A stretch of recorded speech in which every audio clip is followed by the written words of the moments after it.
sewing a box X manually, we like to start by positioning and putting the needle down in the material. You'll notice I'm a little bit from the edge here. Don't stitch all the way to the edge. If the thread is cut, your entire stitch is compromised. So start 1,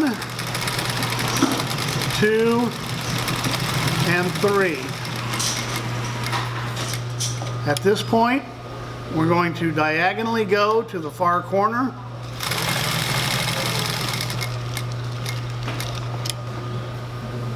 We're going to come up this side.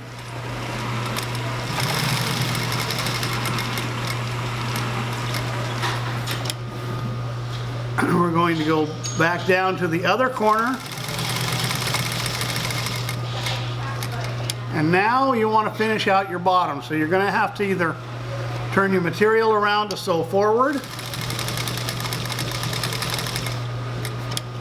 and back again.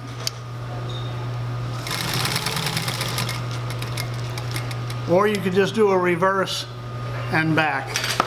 So now we're going to finish out the far side and just do a quick little lock stitch there at the end.